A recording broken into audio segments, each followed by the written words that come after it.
Assalamualaikum warahmatullahi wabarakatuh. Apa kabarnya? Balik lagi di channel kajian online. Presiden Prabowo kita benar-benar telah menguncang podium PBB dengan pidatonya yang sangat berani. Bahkan ini Pak Prabowo teman-teman tidak malu-malu mengutarakan bahwa dunia saat ini dikuasai oleh orang-orang jahat yang hanya mementingkan kelompok atau ya negara urusannya sendiri. Pak Prabowo mengatakan orang-orang kuat berbuat sewenang-wenang, menindas negara-negara lemah, bahkan hanya memperalat Indonesia. Tapi hal ini teman-teman membuat reaksi yang luar biasa dari para PM dan juga presiden di seluruh dunia dengan tepuk tangan yang sangat kencang. Di sana para pemimpin dunia malah memberikan standing applause kepada Pak Prabowo yang berani mengutarakan kebenaran di depan Amerika, di depan negara-negara Eropa. Bahkan Pak Prabowo teman-teman dengan lantang menyuarakan pembebasan negara Palestina yang saat ini kita ketahui masih dalam cengkraman Israel.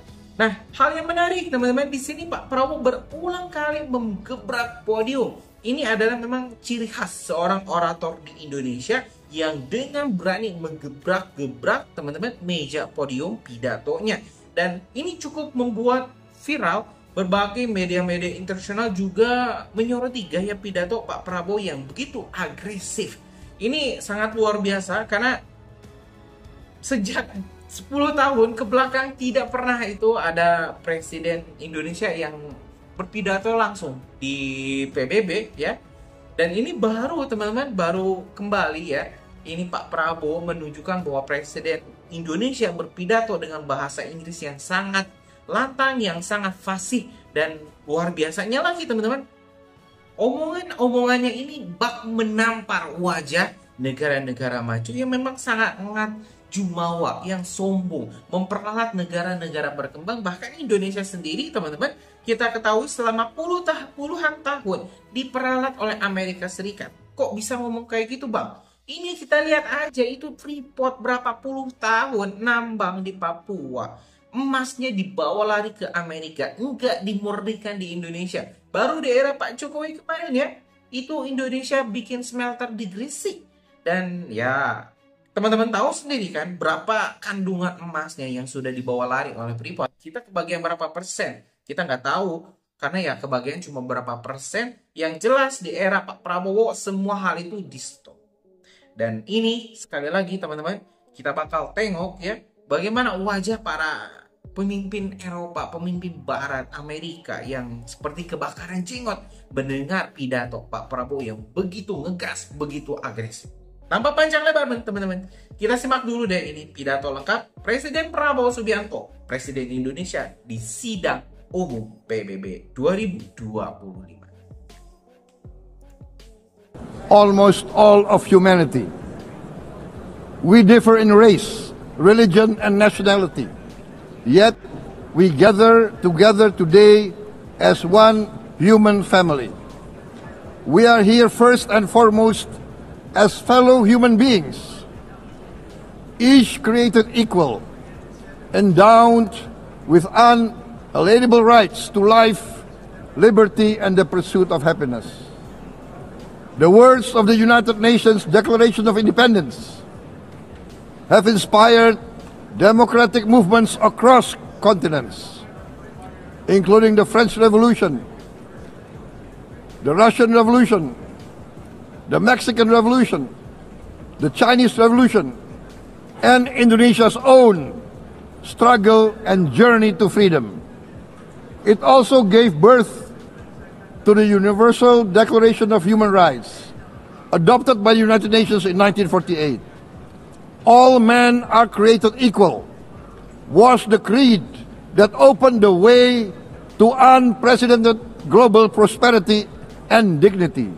And yet, in our own era of scientific and technological triumphs, an era capable of ending hunger, poverty, and environmental ruin, we also continue to face today grave dangers, challenges, and uncertainties.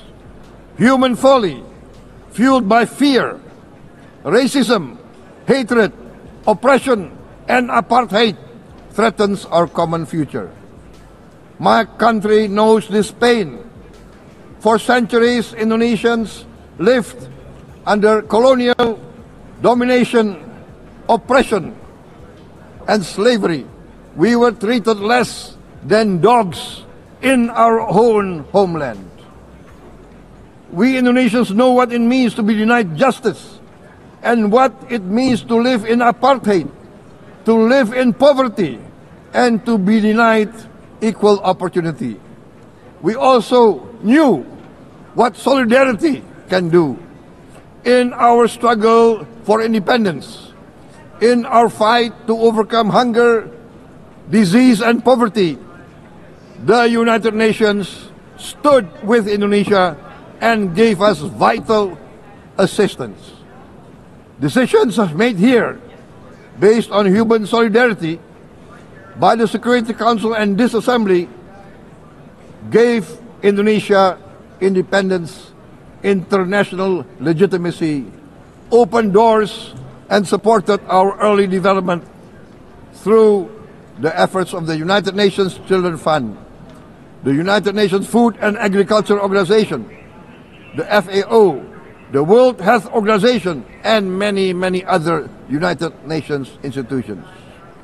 And because of that, Indonesia today stands on the cusp of shared prosperity and greater equality and dignity. Madam President, Excellencies, our world today is driven by conflict, injustice, and deepening uncertainty. Every day we witness suffering, genocide, and blatant disregard for international law and human decency. In the face of these challenges, we must not give up. As the United Nations Secretary General said, we cannot give up. We cannot surrender our hopes or our ideals. We must draw closer, not drift apart. Together we must strive to achieve our hopes, our dreams. The United Nations was born from the ashes of the Second World War that claimed scores of millions of lives. It was created to secure peace, security, justice, and freedom for all. We remain committed to internationalism, to multilateralism, and to every effort that strengthens this great institution. Today, Indonesia is nearer than ever before to meeting the sustainable development goals of ending extreme poverty and hunger. Because years ago, this very chamber chose to listen and uphold social and economic justice. We will never forget. And today, we must never be silent while Palestinians are denied that same justice and legitimacy in this very hall. Excellencies, Thucydides warned, the strong do what they can, the weak suffer what they must. We must reject this doctrine. The United Nations exist to reject this doctrine. We must stand for all, the strong and the weak. Might cannot be right. Right must be right. Indonesia today is one of the largest contributors to United Peacekeeping Forces. We believe in the United Nations. We will continue to serve where peace needs guardians, not with just words, but with boots on the ground. If and when the United Nations Security Council and this great assembly decide Indonesia is prepared to deploy 20,000 or even more of our sons and daughters to help secure peace in Gaza or elsewhere, in Ukraine, in Sudan, in Libya, everywhere when the peace needs to be enforced, peace needs to be guarded, we are ready. We will take our share of the burden, not only with our sons and daughters, we are also willing to contribute financially to support the great mission to achieve peace by the United Nations. Madam President, Excellencies, I propose to this Assembly a message of hope and optimism, grounded in action and execution. Today, we heard the speech of Madam President, the President of the United Nations General Assembly. Yes, it is true what she said. Without the International Civil Aviation Organization, will we be here today? Will we sit in this great hall? Without the United Nations, we cannot be safe. No country can feel secure. We need the United Nations, and Indonesia will continue to support the United Nations. Even though we still struggle, but we know the world needs a strong United Nations. The world's population is growing. Our planet is under strain. Food, energy, and water insecurity haunt many nations. We choose to answer these challenges directly at home and to help abroad wherever we can. This year, Indonesia recorded the highest rice production and grain reserves in our history. We are now self-sufficient in rice, and we are starting now to export rice to other nations in need, including providing rice for Palestine. We are building resilient food supply chains, strengthening farmer productivity, investing in climate-smart agriculture to ensure food security for our children and for the children of the world. We are confident in a few years' time, Indonesia will be the granary of the world.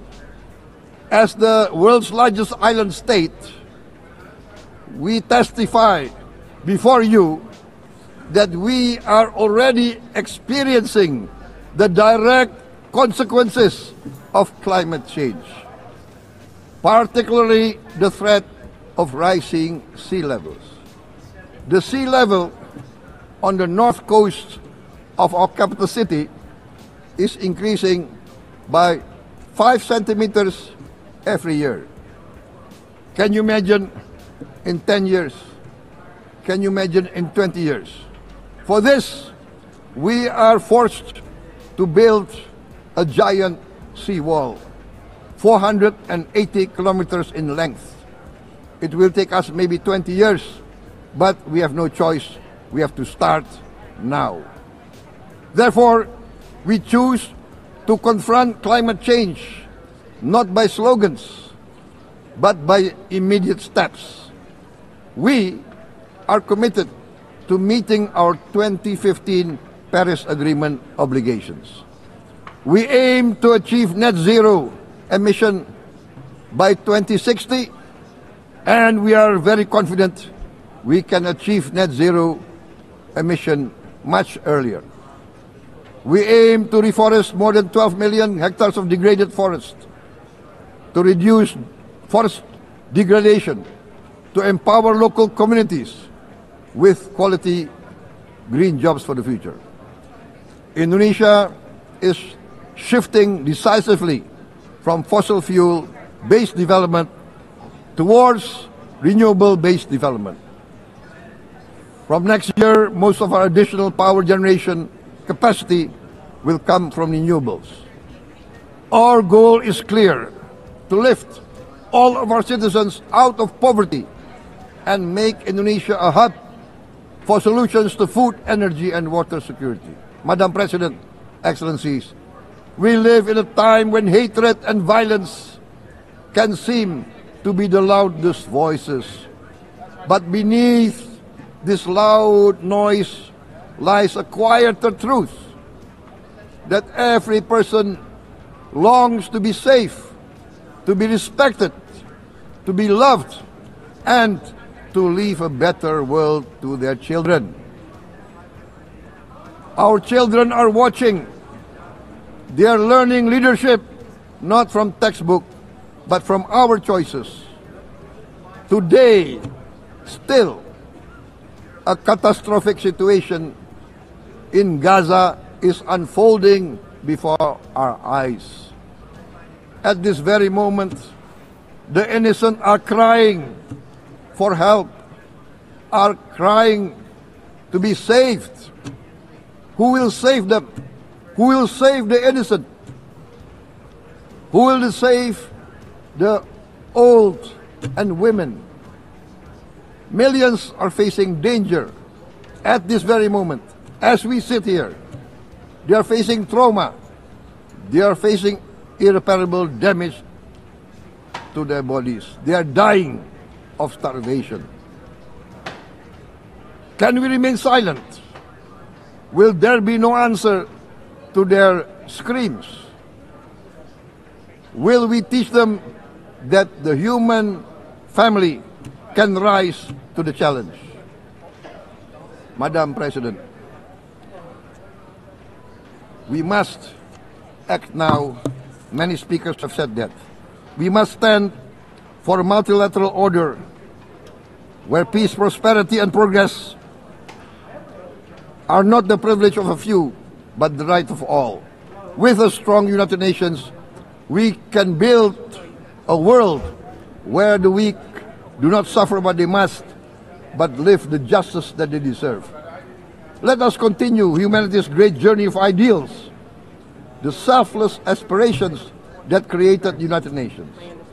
Let us use science to uplift, not use science to destroy.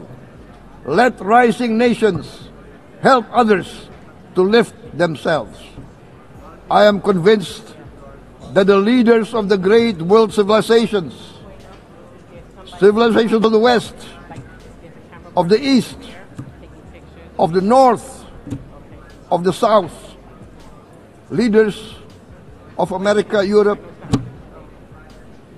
of India, China, the Islamic world, the whole world, I am convinced they will rise to their role demanded by history. We are all hopeful that the leaders of the world will show great statesmanship, great wisdom, restraint, humility, overcome hate, overcome suspicion. Madam President, distinguished delegates, we are greatly heartened by the events of the last few days, where significant leading countries of the world have chosen to side with history, to choose the right side of history, the path of the moral high ground, the path of rectitude, the path of justice, the path of humanity, to shun hatred, to overcome suspicion, and to avoid the use of violence. The use of violence will beget violence. No one country can bully the whole community of the human family.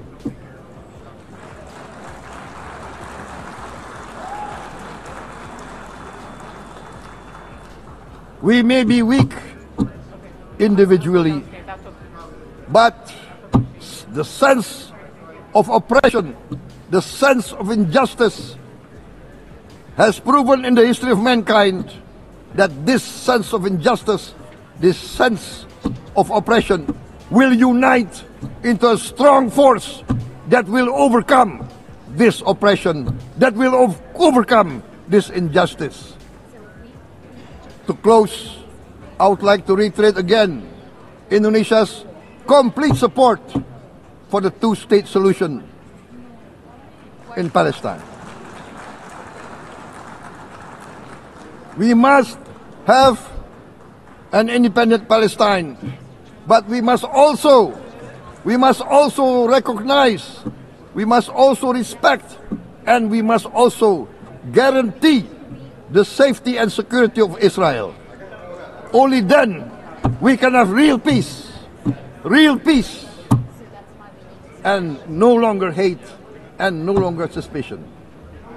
The only solution is this two-state solution. Two descendants of Abraham must live in reconciliation, peace, and harmony. Arabs, Jews, Muslims, Christians, Hindus, Buddhists, all religions, we must live as one human family. Indonesia is committed to being part of making this vision a reality. Is this a dream? Maybe, but this is the beautiful dream that we must work together towards. Let us work towards this noble goal. Let us continue humanity's journey of hope, a journey started by our forefathers, a journey that we must complete. Thank you. Wassalamualaikum warahmatullahi wabarakatuh. Ya teman-teman, barusan kita telah mendengarkan pidato lengkap Presiden Prabowo Subianto di sidang umum PBB yang sangat menggemparkan, mengguncang teman-teman podium, bahkan menampar wajah para pemimpin negara-negara maju khususnya Amerika dan juga Eropa yang memang terkenal sombong dan juga sering berbuat sewenang-wenang. Kenapa saya mengatakan hal itu? Karena Indonesia sendiri teman-teman selama puluhan tahun pernah merasakan pedihnya di bawah bayang-bayang negara-negara barat, di mana semua kebijakan kita harus sesuai dengan keinginan Amerika. Tapi yang mudah-mudahan hal itu tidak kembali terjadi di era Pak Prabowo. Mudah-mudahan apa yang diomongkan ini diutarakan ya oleh Pak Prabowo bisa didengar oleh semua negara dan juga didukung, terutama ini perdamaian abadi. Janganlah ada perperangan-perperangan tidak diperlukan, karena sejatinya kita semua manusia adalah saudara. Dan berbagai konflik-konflik yang terjadi malah akan merugikan manusia sendiri, merugikan ya ini spesies kita sendiri. Apalagi kalau misal sampai ke perang nuklir, kan itu gawat juga buat Indonesia. Gimana nih teman-teman setelah nonton pidato Pak Prabowo, punya pendapat lain gak sih? Tulis di kolom komentar dan kita bakal diskusikan. Terima kasih teman-teman. Assalamualaikum warahmatullahi wabarakatuh.